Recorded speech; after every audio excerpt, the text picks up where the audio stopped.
বিসমিল্লাহির রহমানির রহিম। প্রিয় সহকর্মীবৃন্দ, আসসালামু আলাইকুম।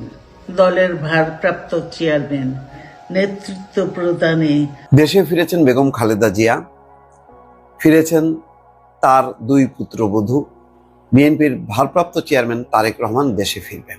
তবে সবার মনে প্রশ্ন, কবে দেশে আসছেন তারেক রহমান? ডক্টর মোহাম্মদ ইউনূসকে রাষ্ট্রপতি এবং বিএনপির ভারপ্রাপ্ত চেয়ারম্যান তারেক রহমানকে প্রধানমন্ত্রী করে জাতীয় সরকার গঠনের প্রস্তাব দিয়েছে নতুন দল। আসসালামু আলাইকুম সম্মানিত দর্শক মণ্ডলী, গুরুত্বপূর্ণ কিছু তথ্য আপনাদের মাঝে শেয়ার করব, যে ভিডিওগুলো দেখলে রীতিমতো অবাক হবেন। চাঞ্চল্যকর অবস্থার সৃষ্টি হচ্ছে, নেয়ার দুনিয়া তুলপাল, সামাজিক যোগাযোগ মাধ্যমে ভাইরাল। আসুন কথা না বাড়িয়ে সম্পূর্ণ সেই ভিডিওগুলো এক নজরে দেখে আসি, তাহলেই বুঝতে পারবেন কী হতে যাচ্ছে সারা বাংলাদেশে এনসিপি এবং বর্তমান ডক্টর মোহাম্মদ ইউনূসের মাধ্যমে।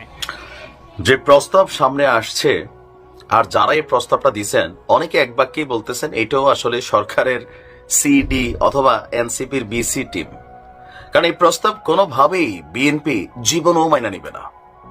আজকে বেগম খালেদা জিয়ার বাংলাদেশে আসা এবং কি ডক্টর জুবাইদা রহমানের বাংলাদেশে আসার পর যে দৃশ্যপট সারা বাংলাদেশ দেখছে, এতে কোনোভাবে সন্দেহ নাই যে নির্বাচন হইলে বিএনপি একাই ক্ষমতায় যাবে।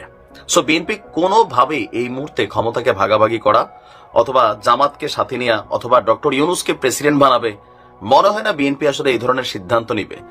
বিএনপি ক্ষমতায় গেলে দুইটা জিনিসই হবে, হয়তো জনাব তারেক রহমান তিনি প্রধানমন্ত্রী হবেন, বেগম খালেদা জিয়া প্রেসিডেন্ট হবেন, অথবা বেগম খালেদা জিয়া প্রধানমন্ত্রী হবেন, তারেক রহমান প্রেসিডেন্ট হবেন। এর বাইরে এইসব পদে ডক্টর ইউনূসকে জীবনেও বিএনপি বসাবে না, অন্য কোনো দলও বসাবে না। এটাই হচ্ছে বাস্তবতা। অন্তর্বর্তী সরকারের প্রধান উপদেষ্টা ডক্টর মোহাম্মদ ইউনূসকে রাষ্ট্রপতি এবং বিএনপির ভারপ্রাপ্ত চেয়ারম্যান তারেক রহমানকে প্রধানমন্ত্রী করে জাতীয় সরকার গঠনের প্রস্তাব দিয়েছে নতুন দল জাতীয় ঐক্য এবং সংহতি পরিষদ। আমি এই দলের নাম শুনি নাই, আজকে শুনলাম। নাম না শোনার কারণ হচ্ছে 5ই মে তারা জাতীয় প্রেস ক্লাবে আত্মপ্রকাশ করেছে নতুন এই রাজনৈতিক দলটি। মুড়ির মতন জায়গায় জায়গায় খালি রাজনৈতিক দল তৈরি হচ্ছে। তথ্য বলছে গেল 8 মাসে প্রায় 30টার কাছাকাছি রাজনৈতিক দলের আত্মপ্রকাশ ঘটছে। এগুলো সবগুলাই এনসিপি, বিসিপি, ডিসিপি যারা আছে এদেরই ভাই ব্রাদার। বিভিন্ন দেখবেন যে এদের সবার এথিক্স গুলো, এজেন্ডা গুলা একই থাকে, খালি নতুন নতুন নামে সামনে আসে। আবার 2-4টা আছে চোরবাটপাড়দের দল, জানেন যে ডেস্টিনি সহ বেশ কয়েকটা দল সামনে আসছে। আচ্ছা, সভায় নাজমুল হককে আহ্বায়ক করে 20 সদস্য বিশিষ্ট কমিটির এই নতুন দলটি জাতীয় সরকারের রূপরেখা এবং নতুন মন্ত্রিসভার আনুপাতিক হারের একটা প্রস্তাবও তুলে ধরেন। ডক্টর ইউনূস হবেন রাষ্ট্রপতি, বদিউল আলম মজুমদার উপরাষ্ট্রপতি, তারেক রহমান প্রধানমন্ত্রী, জামাতের আমির ডাক্তার শফিকুর রহমান উপপ্রধানমন্ত্রী। এরকম হবে জাতীয় সরকারের রূপরেখা। এখন জাতীয় সরকার কি কোন রাজনৈতিক দল চাইছে শুধুমাত্র এনসিপি, এছাড়া অন্যরা ওরকম ভাবে জাতীয় সরকার চাচ্ছে না। আবার ভিপিনুরও মাঝে মাঝে জাতীয় সরকারের কথা বলে। তো এখানে যে প্রস্তাবটা আসছে যে বিএনপি মন্ত্রিসভার হারটা হবে কেমন, বিএনপি 25%, জামাত 20%, এনসিপি 15%। বুঝছেন, দল তাদের, কিন্তু তারা মন্ত্রিসভায় এনসিপি 15% পায়। 15টা সিট পাবেনি, 15টা চেয়ারম্যানই পদে এরা পাশ করবে কিনা আমার তো এখন এটা সন্দেহ আছে। এদের বিরুদ্ধে যেই পরিমাণ দুর্নীতি, লুটপাটের অভিযোগ বিভিন্ন জায়গা থেকে আসছে, তো এখানে ওই জায়গাগুলো নাই। আচ্ছা, এরপর বলছে ইসলামী আন্দোলন 5, গুরুত্বপূর্ণ ব্যক্তি 10%, অন্যান্য রাজনৈতিক দল থেকে 25% সদস্য নিয়ে নতুন মন্ত্রিসভা গঠনের প্রস্তাব পেশ করে নতুন দলটি। মোটামুটি ক্ষমতাকে মানে পুঁজি কইরা ধান্দা করার জন্য যা যা দরকার, হ্যাঁ, সবাই মিল্লা জিল্লা খাইবো যেন কেউ বিপদে না পড়ে। আপনি দেখছেন গণহারে কিভাবে মন্ত্রীর জন্য আনুপাতিক হার দিছে। মানে আমার কাছে আশ্চর্য লাগে যে এই দলগুলা কি বুঝে আত্মপ্রকাশ করে, টাকা কই পায়, এদের ভোট কয়জন আছে, তার বউ তার বাচ্চা কাচ্চা তারে ভোট দিবে কিনা, এগুলোই তো সন্দেহ লাগে। এই জাতীয় সরকারের দরকার নাই। এই এজেন্ডাগুলা সবগুলা যে পিনাকিদা যেই তথ্য দেন, সার্জিস সেটাকে বাস্তবায়নের হালকা ট্রাই করে, ওগুলাই বিভিন্ন দল নতুন নতুন আইসা একটা ভীতি ছাড়া অবস্থা আর কি। নির্বাচন যেই দলে ক্ষমতা যে এককভাবে যাওয়া দরকার। এবার এনসিপি পাশ করলে এনসিপি একা যাবে, বিএনপি পাশ করলে বিএনপি যাবে, জামাত পাশ করলে জামাত যাবে। দেশে একটা সুষ্ঠু নির্বাচন দরকার। হজবরল গোল্লা সরকারের মধ্যে একসাথে ঢুইকা এখানে দেখা যাবে যে কেউ কারো আর প্রশ্ন করবে না, কেন সবাই খাবে। এই যে মন্ত্রী পরিষদ দেখছেন নি কিভাবে চাইছে। বিসমিল্লাহির রহমানির রহিম। প্রিয় সহকর্মীবৃন্দ, আসসালামু আলাইকুম। আজ দীর্ঘ 6 বৎসর পর আপনারা আবার একসাথে ফ্যাসিস্ট মুক্ত বাংলাদেশে একত্রিত হতে পেরেছেন।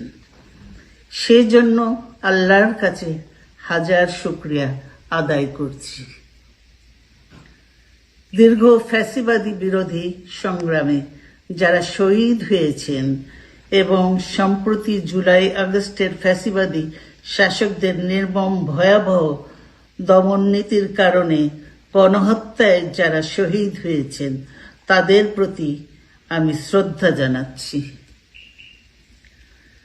যারা আহত হয়েছেন তাদের প্রতি জানাচ্ছি আন্তরিক সমবেদনা।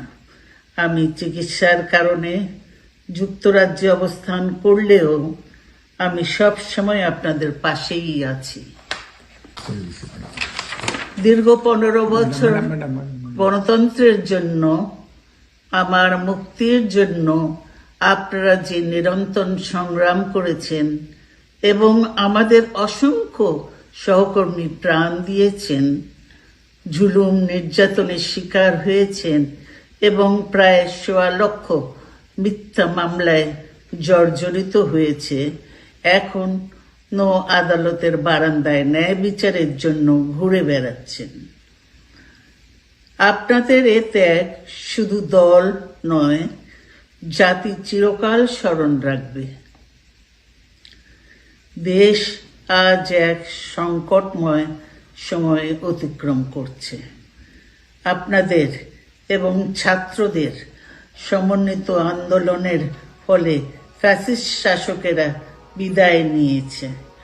একটা অন্তর্বর্তীকালীন সরকার দর্শক, দীর্ঘদিন লন্ডনে চিকিৎসা শেষে দেশে ফিরেছেন বিএনপি চেয়ারপারসন বেগম খালেদা জিয়া। খালেদা জিয়া তিনি দেশে ফিরেই লাইভে এসেছেন। লাইভে এসে তিনি কি বক্তব্য দিয়েছেন সেটি আপনারা দেখেছেন। অন্যদিকে বিএনপি এমনকি সকল দলকে নিয়ে জাতীয় একটি সরকার গঠন করার জন্য প্রস্তাব দিয়েছে নতুন একটি দল। তারেক রহমানকে প্রধানমন্ত্রী বানিয়ে রাষ্ট্রপতি বানানো হবে ডক্টর মোহাম্মদ ইউনূসকে। এমনকি সকল দলের নেতা কর্মীরা থাকবে এই জাতীয় সরকারে। সম্পূর্ণ ভিডিওটি দেখলেন, বুঝতে পেরেছেন ভিডিওটি গুরুত্বপূর্ণ। বর্তমান সমসাময়িক আপডেট টপিকগুলো একত্রে সাজিয়ে আমরা ভিডিও প্রকাশ করে থাকি। এক নজরে সকল আপডেট টপিকগুলো আমাদের এই ভিডিওর মাধ্যমে পেয়ে যান। তাই সকলের কাছে অনুরোধ করছি, প্রত্যেক সময়ে প্রত্যেকবারই আমাদের এই ভিডিওর সাথেই থাকবেন এবং প্রত্যেকবার আমাদের আপডেটগুলো জানার চেষ্টা করবেন। আমরা নিত্য নতুন সকল আপডেট এই চ্যানেলেই সর্বপ্রথম দিয়ে থাকি। আমরা নিরপেক্ষভাবে সেগুলো প্রচার করি, কোনো দল করি না। দলের পক্ষে বিপক্ষে কথা বলা আমাদের কোনো উদ্দেশ্য নয়। প্রিয় দর্শক, আজকের মতো আমরা বিদায় নিচ্ছি। দেখা হবে পরবর্তী কোনো ভিডিওতে। ভালো থাকুন, সুস্থ থাকুন। আসসালামু আলাইকুম ওয়া রাহমাতুল্লাহ।